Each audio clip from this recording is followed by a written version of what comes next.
Saúdo os irmãos com a graça e a paz do Senhor, amém? Que Deus possa estar nos abençoando nessa manhã, mais uma manhã de estudo, que possamos aprender mais sobre a sua palavra, sobre a sua lição para as nossas vidas. Irmãos, nós vamos hoje começar a nossa penúltima lição dessa revista e hoje nós vamos começar a aprender sobre a unção preciosa do nosso Deus. Tentar aprender um pouquinho sobre essa preciosidade que Deus nos concede desde a antiguidade ao seu povo e que nos atinge até hoje. Nós vamos começar a ficar na introdução dessa lição para que a gente possa crescer mais, no conhecimento da palavra do Senhor. Com essa nova lição, o nosso objetivo é entender o significado bíblico de unção espiritual. Então, nós temos como objetivo aprender um pouquinho sobre isso, sobre o que seria essa unção espiritual. E o nosso texto base está lá em Salmo 133, versículo 1 e 2, que diz assim, é o texto bastante conhecido, Ó, como é bom e agradável viverem unidos os irmãos. É como óleo precioso sobre a cabeça, o qual desce para a barba de Arão, e desce para a gola de suas vestes. Eu acho que o texto mais conhecido na Bíblia quando se fala de unção. Nós gostamos muito de falar ou ler esses versículos quando se trata de unção, falando sobre unção.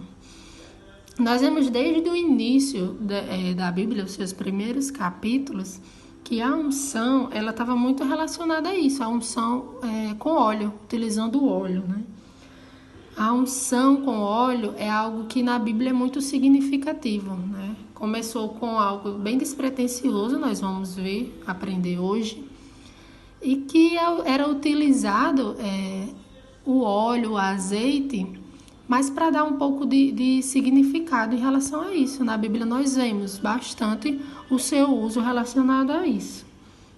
O óleo, primeiramente, na Bíblia, ele não foi usado para ungir uma nação, não foi usado para ungir um povo. E isso é bastante interessante para a gente aprender.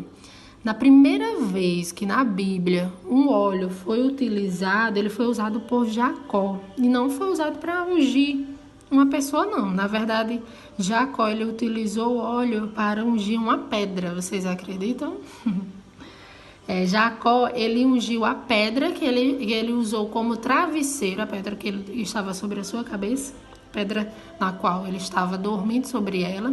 Ele estava em Betel e ele utilizou essa pedra, a unção, na verdade, dessa pedra, para consagrar aquele lugar para Deus. Nós vamos ver esse versículo, está lá em Gênesis 28, 18, que diz: Então levantou-se Jacó pela manhã de madrugada e tomou a pedra que tinha posto por seu travesseiro e a pôs por coluna e derramou azeite em cima dela. Então, com essa atitude, nós vemos o primeiro relato usando o óleo para ungir algo, que na verdade Jacó, ele ungiu de uma forma significativa, simbólica, aquela pedra para consagrar aquele lugar para Deus. Então nós vemos a primeira menção bíblica sobre isso.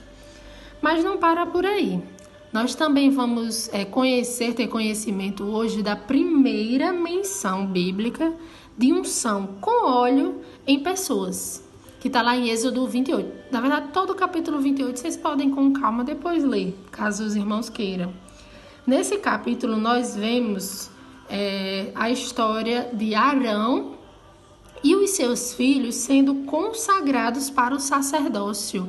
E aí, nessa passagem, ocorreu a primeira unção de pessoas com óleo, que no caso foi Arão e os seus filhos, no momento em que eles foram consagrados para serem sacerdotes do Senhor.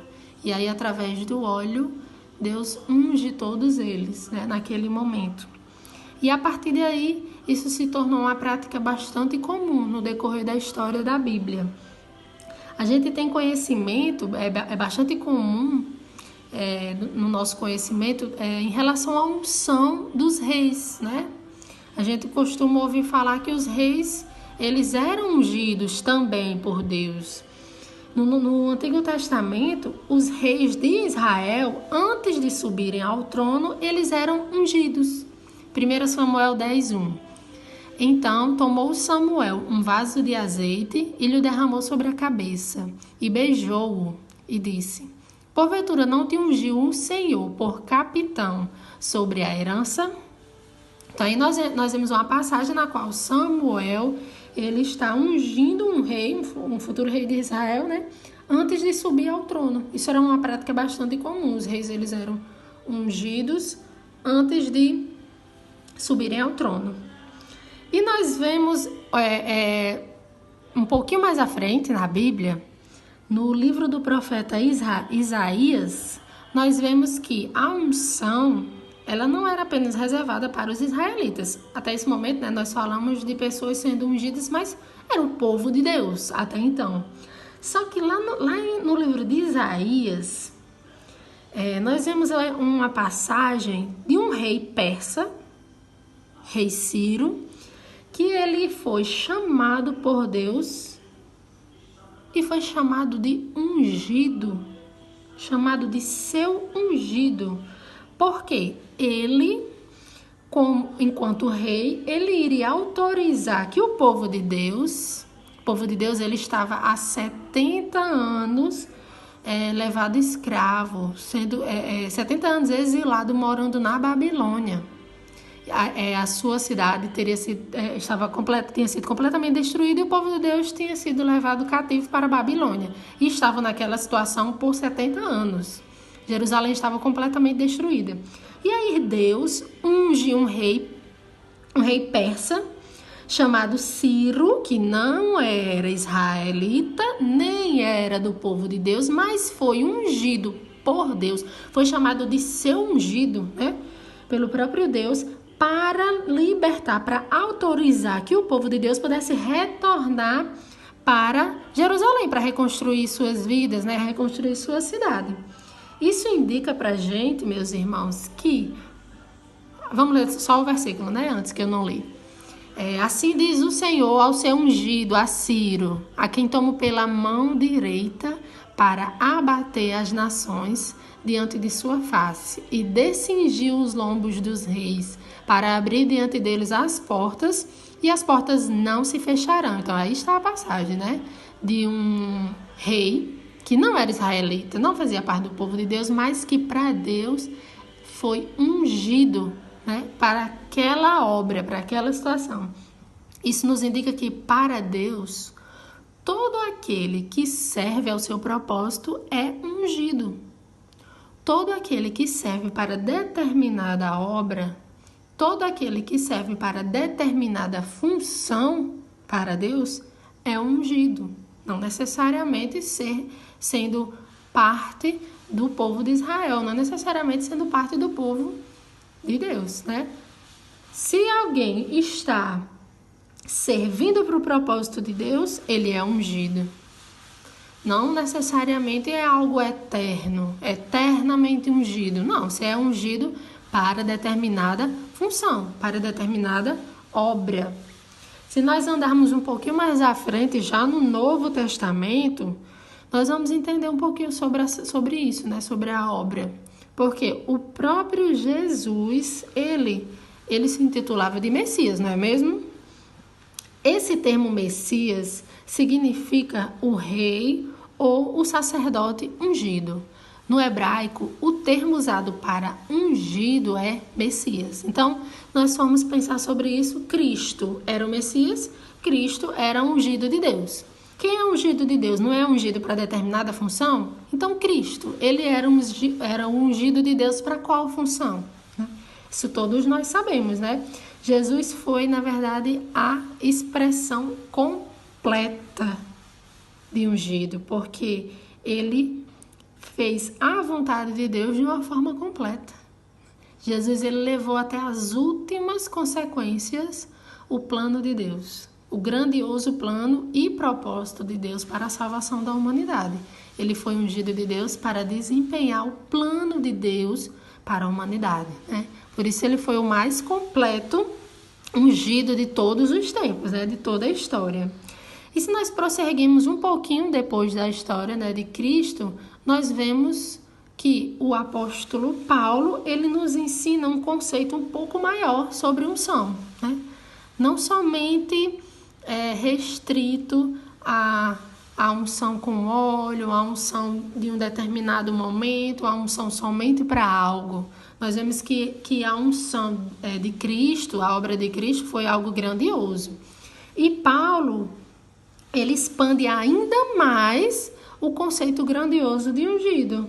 Está lá em 2 Coríntios, capítulo 1, versículo 21 e 22, que diz assim: mas o que nos confirma convosco em Cristo e que nos ungiu é Deus, o qual também nos selou e deu o penhor do Espírito em nossos corações. Então, hoje, meus irmãos, todos os cristãos são ungidos pelo derramar do Espírito Santo, como Paulo bem descreve aí. Nós somos ungidos para sermos sacerdócio real, como Pedro fala. Quem nos confirmou juntamente com Cristo e quem nos ungiu foi Deus. E qual a função que Ele nos dá ao nos ungir? Ele nos escolheu para sermos sacerdócio real, ou seja, para que nós possamos proclamar as virtudes de Cristo, proclamar a obra redentora de Cristo. Uma obra que nos tirou das trevas, que nos tirou da sujeira e nos colocou na sua maravilhosa luz. Então, nós hoje somos ungidos por Deus para desempenhar isso, para proclamar todas essas coisas. Essa é a determinada função na qual nós hoje fomos ungidos. E através disso, o Espírito Santo ele frutifica nos nossos corações para que a gente consiga desempenhar toda essa obra. Nós vamos dar uma pausa nessa introdução, nesse primeiro momento de lição. E nós vamos continuar aprendendo sobre a unção nos domingos a seguir, né? A unção relacionada à nossa unidade com os nossos irmãos, a unção relacionada à adoração e à nossa nova vida. Eu vou deixar também o plano de leitura diária da semana, né? Sobre esse novo tema dessa lição. Então, durante toda a semana você pode estar lendo cada texto que ele é determinado por cada dia da semana, certo? Que o Senhor possa nos abençoar, possa continuar derramando a sua unção sobre as nossas vidas para que a gente faça a sua vontade e que o Espírito Santo nos ajude, né? Frutifique em nossos corações para a gente desempenhar a obra do Senhor. Amém?